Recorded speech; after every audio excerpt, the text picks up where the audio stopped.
everybody, this is Rachel here from Expense Concierge. Thank you for being with me this week on this week's Financial Lunch Bite. I'm actually in an outdoor area, but I'm using a lapel mic, so don't worry, you'll still be able to hear me clearly. So so thank you for being with me. I am actually, I wanted to go on Facebook Live, but facing some technical difficulties, so probably I see how the processing works, could be the network issue, but regardless, welcome to this week's webinar. This is a weekly recurring lunchtime lunch bite 30-minute session. I kept it to 30 minutes such that you will be able to sneak out, not really sneak out, spend 30 minutes of your lunchtime with me to be able to pick up some financial literacy, finance tips. Yeah. So the structure for this, if this is the first time you're with me here, structure for this is such that I'll go through the information. There will be Q&A at the end of the session for you to ask questions, provide feedback or comments, or share your takeaway. So the format for this is questions based. So just to share a little bit about what I do, my work is predominantly based on NLP, which is neuro-linguistic programming. And when we talk about neuro-linguistic programming, very simply, it is a tool that helps us to identify our programs and patterns that we have in our everyday life. And we use processes and techniques going into our unconscious mind and relying on that to utilize how build up those resources that we have, the positive ones, and to reduce or remove the negative resources that we don't want, patterns and programs that we don't want. I wouldn't call it resources, but that is the basis of it. And along the way, I am going to ask a lot of questions. So the intention of the questions are to trigger thoughts such that things will come up for you. And yeah, and as I go through the information, you will be able to relate it to your own life as well, right? So let me share my slide for this week. Okay, give me a minute. Slideshow, share. Okay. Now you should be able to see the screen. Let me just adjust this. Okay, and with this,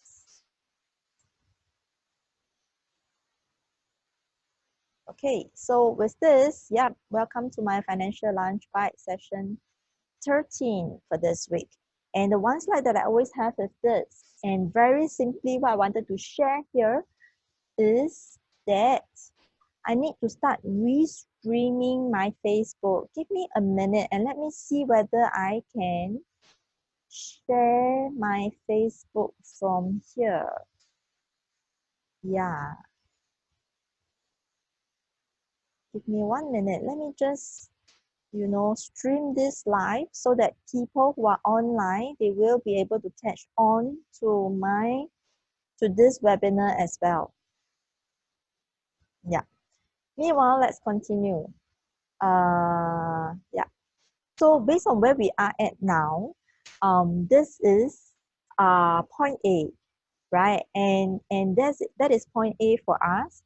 And point B will be where you want to get to. Point B is your goal, your desired state, your outcome, where you want it to be. And more often than not, the way to get from point A and point B is this. It is seldom a straight line to get from point A to point B. And along the way, the main point that I want to emphasize here is we make adjustments along the way. I always say that there is no right or wrong way to do things. It's just that our behavior leads us to a certain result. So yeah, end of the day, if you want to shift results, then we will just have to shift our, when we want to shift results, we just have to shift our actions. Simple as that, right? So, and how do we shift our actions? We look at our values and beliefs and we shift that, right? So it's as simple as either we shift it or we gain clarity on it to help us to get the goals that we want. So the key thing is about making adjustment. So the topic for this week is, what are the 3 points? I want to share about the 3 points to note on recurring cash flow. Well, this is one of the things that I advocate, and it's very interesting. This week itself, I'm actually in NLP class, and I came back to assist or to help out, as coaches for the class. And the other day, I was talking to, as I was preparing for this week's webinar, I was asking one of my classmates, and I was asking her, so what would you like to know about finance? Anything, so that I can share with you guys on, what is of interest to you guys. So she said, well, talk about recurring cash flow. That would be interesting. Then I was like, okay, cool. So this week, I am going to talk about 3 points to note with regards to recurring cash flow. And this is something that I advocate, the part on recurring cash flow. I will share a little bit more on this. In fact, let's move on to the next slide. Where here I share that cash flow is king. And here I also want to emphasize that the difference between cash versus cash flow. So what is cash? Cash are the it could mean a lot of things. It could be the amount of funds you have in your bank account. It could be your current assets, liquid assets. And so cash is essentially like the first thing that comes to my mind now is balance sheet, but I'm trying, or not trying, I don't really want to use technical terms. So my emphasis here is that, cash flow is king. And what is cash? Cash is something that you have as at one point in time. It's like I mentioned earlier, I don't really want to refer, but if you're very, very familiar with the financial statements, it is like the balance sheet. It is the amount that you have, or the assets that you have at one point in time. And when it comes to cash flow, so I'm talking about cash versus cash flow. Thank you for those who have just joined me. Welcome. So I'm talking about cash versus cash flow. So cash flow are money that comes in every single month. So the topic for this week, if you have just stepped in, is I'm talking about 3 points to note with regards to recurring cash flow. So I was just talking about cash versus cash flow. Like I mentioned, if you're familiar with financial statements, cash is a balance sheet. It is a snapshot of your assets at one point in time. For example, I have $1 million in the bank today. That is my cash status at this point in time. Whereas cash flow is essentially money that comes in on a recurring basis. It doesn't necessarily need to be money as in cash, but it can be royalty or anything that you get back in various forms on a periodic basis. Could be weekly, monthly, annually, anything that comes back to you recurring, and that is cash flow, right? So let's moving on. The 3 points to note on recurring cash flow. First point is, let's look at what does cash flow mean to you. So, if this is your first time, okay, I just saw the notice. I'm having difficulty streaming to Facebook. So wanted to go live on Facebook. So if you're with me now on Zoom, thank you for that. And so with regards to cash flow, and if you're familiar with the structure of how I conduct webinar, I usually ask a lot of questions with the intention of triggering thoughts and for you to apply it in your life. So think about this. What is cash flow to you? I'm going to pause for 3 seconds. What is cash flow to you? Okay, so I have this friend. I have a story of this friend who had no idea how much they spend on a monthly basis. So they have no idea on how much they need on a monthly basis as well. And as I mentioned earlier, my philosophy is there is no right or wrong way of managing money. And as I mentioned earlier as well, our behaviors and actions will lead to a certain result. So how that result come about, well, as I said, is because of our behaviors and actions. And when we want to shift that result, we need to shift our actions as well. How do we shift our actions? We look at our mindset and beliefs, right? And how do we shift our mindset and beliefs? Come talk to me. I will share with you specifically how to do that. Or that could be a topic that I can talk about in our next, webinar. Possibly, probably. So first, think about, ask yourself, what does cash flow mean to you? What does recurring cash flow mean to you? Specifically, recurring. Recurring means, well, as the word implies, it comes back on a weekly, monthly basis. So think about the cash flow that you want in your life. Do you want to receive cash or, money in your bank account, like your income?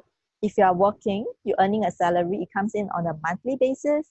Yeah, that is your cash flow, but that is also provided that you are working, right? So what happens when one day you are not working? So for me, the best form of recurring income are those that comes in while I am doing something else. Like, it's like I don't have to be physically present to generate the income. Yeah, there's a lot of avenues to do that. I'll touch on it on the second point. But for now, think about what are the cash flow that is working for you. What does recurring cash flow mean to you? What, how often do you want it to come in? Is it a weekly, monthly, annually, every 2 years? So the key two things that you need to think about is how much do you want and how often do you want it? Like I mentioned earlier in the slide on point A and point B, where we are at now is point A, and where we want to be is point B. So for us to get to point B, we need to have clarity on our goals. And for us to have clarity on our goals, you need to, it is more of, I would suggest that you think about what you specifically want for your end goal, such that then you know how to get there, right? So it's about getting clear on the end goal. So I hope you have more or less have come up with something, the answer to what is cash flow to you, how much, how often. Moving on to the second point that I want to take note, I want to share on recurring cash flow. What are the possibilities that you can create for yourself? And at this point, I want to share that I have this friend. He is 50 plus. In fact, he appeared on one of my Money Mindset series. If you're curious about him, you can go and take a look at the video. Go to YouTube and search for Money Mindset series, Expense Concierge. And his name is Chun Ho. So I actually interviewed him on my Money Mindset series. He is 50 plus this year, early 50s, and he is already retired. So how is he, but he is still getting recurring cash flow in for himself. So it's very interesting the way he does it. He works on his strengths. So you see, he has a very clear indication of what he is good at, what he likes to do, and what he doesn't like to do. And why do I mention him? It's because essentially because he knows what he likes, he knows what he doesn't like. So he only works on do things that he likes, as opposed to, sometimes how we all have there's a lot of information out there, and there's a lot of gurus out there, and there's a lot of different instruments out there that can bring us the yield that we want as well. And I want to share that there is no scarcity in this world when it comes to cash, and there's always abundance in this world. So to work on what we are good at. So back to his example, he actually uses what he's good at, and he utilizes his strengths to help him obtain recurring income. And back to this topic on possibilities, what are the possibility that you can create for yourself. And I'm not sure if I've shared it here on the webinar before, but with regards to investment, the thing that I want to emphasize is have an open mind. You know, investment doesn't really need to be restricted to FX stocks, properties, stuff like that. No, investment has a very broad sense. Anything that gives you a return on the funds that you have on your investment is anything that gives you a return is an investment that you can make for yourself, right? So yeah. So think about how do you create this cash flow? What are you good at and what do you like to do? So just now I mentioned that there's a lot of gurus in this world that advocate Forex is good for them, properties is good on them, and there's nothing wrong with that. And well, you know, they advocate it because it works for them, and that's good. But there is only one Warren Buffett in this world. Not every one of us, not every one of us can be good in stocks. We don't have the temperament and the nature of Warren Buffett to read, or rather, I don't have that patience to sit down and pore through the world news. I don't have the patience to sit down and read through the annual reports. That's not who I am, and that is what I will not do because it doesn't fit in with my character. It doesn't fit in with what I like to do as well. So, which is also one of the reasons why I bring up my friend. That friend who is 50 plus and he works on what he likes. He is an avid reader, you know, of the world news. So essentially every morning what he does is he will wake up, go to the office and spend hours just to read through all the world news. That's all. That's all he does. And it's very interesting because firstly he enjoys doing that, and that he loves knowing about things. He has this curiosity mindset that needs to be fulfilled. So he reads about it and he likes it. So knowing his strengths, knowing what he likes to do, he does that and he uses that to help him to earn money. Yeah, he uses that information, he forms his own opinion on equities, and then he goes in and buy. He sees value in a certain company or the direction of the company and stuff like that. So that's what he does. Well, if you're interested to find out how he does it, you can let me know. I can link to the guys. He has his own workshop going on as well, where he teaches people how to do it. So the point here, when we are looking at possibilities, so in your own life, think about what is a possibility for you in generating recurring cash flow for you. What are the avenues? My own avenue, just to share a little bit about myself, some of the recurring cash flow that I have comes from property, stocks, REITs, dividends. Yeah, I've tried some things that doesn't work out for me. I've tried FX options. Yeah, and some of it does work for me and some of it doesn't. It also depends on the amount of time I need to bring myself up to speed. Yeah, so for your own, in your own life, think about what you are good at and think about what you love to do that can help you to create recurring income, recurring cash flow. By recurring, I mean I will link it back to point one, because then you will be thinking about how much you want and how often you want that cash flow to be in, yeah? Right. So moving on, because I want to keep to the half an hour schedule. So the next one is on sustainability. So think about, when you're looking at cash flow, think about the longevity of your income stream. How long can the income stream sustain for you? The keyword here is recurring. Recurring means it needs to come in every week, every month, every quarter, up to you. And it's very interesting. The other day, I was talking to this client, and she's very clever and she's very good with numbers. She's very, she picks up things very fast. So she actually tells me that she has this method of, you know, wanting recurring money to come in every month. So she started accumulating dividend paying stocks and also REITs that will pay out you know, at different times so that she gets money in every month. And I thought that was an interesting way of doing it because it's very, very clear on what she wants. She wants it to be every month and she knows what she can do. And so she begins to accumulate stocks that pay out at different periods of time. Specifically, like for example, usually sometimes some companies they have different closing uh, annual dates and they pay out on different months as well. So you know she will accumulate.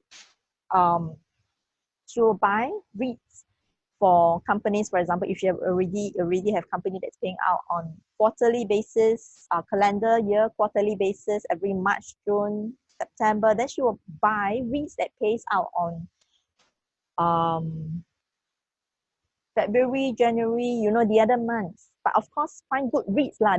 That you know the period of the period of the money coming in cannot be the only criteria that you buy the particular REIT. It has to suit your other criteria as well.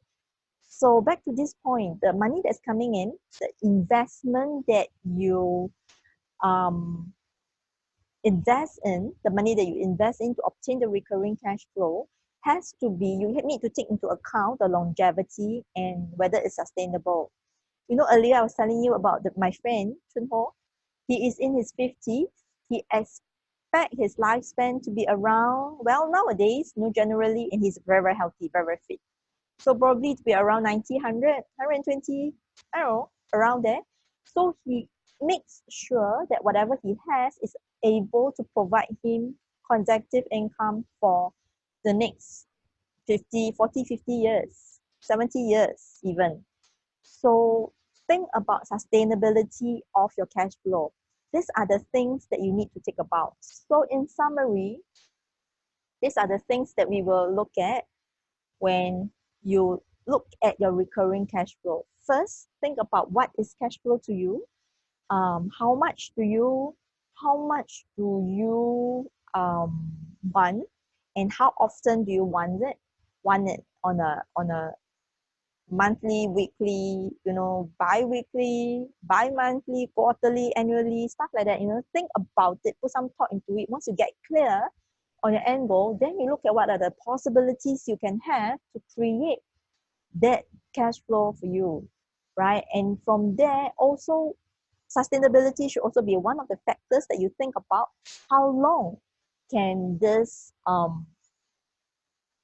specific avenue churn out money for you? Like for example, I have an industrial property and I expect to hold it only for 4 years. So after 4 years, I have to find an alternate stream, or you know, with that money, I will invest into something else. So I have plans, you know, put aside, set up plans, first set up annual plans, 1 year plan, 5 year plan, 10-year plan. There are plans on recurring cash flow. So, but also remember that the very first or second slide that I share about point A and point B is also to remain flexible. So I make plans, but I am flexible enough to adapt to any situation as well, right? So as we end off, I want to share this where, you know, Einstein once says that it is insanity to do the same thing over and over again and expect a different result. So here, the picture shows that with the same old thinking, you will get the same old result. So here, I would like to encourage you to do things differently, to step out of your frame and look at things from a different perspective, right? And if you need to talk to someone, feel free to message me, feel free to tap on someone else, and feel free to, you know, if you need a consultation, feel free to, you know, reach out to me or anything at all. Talk to your friends, get different perspective, and do things differently. Yeah.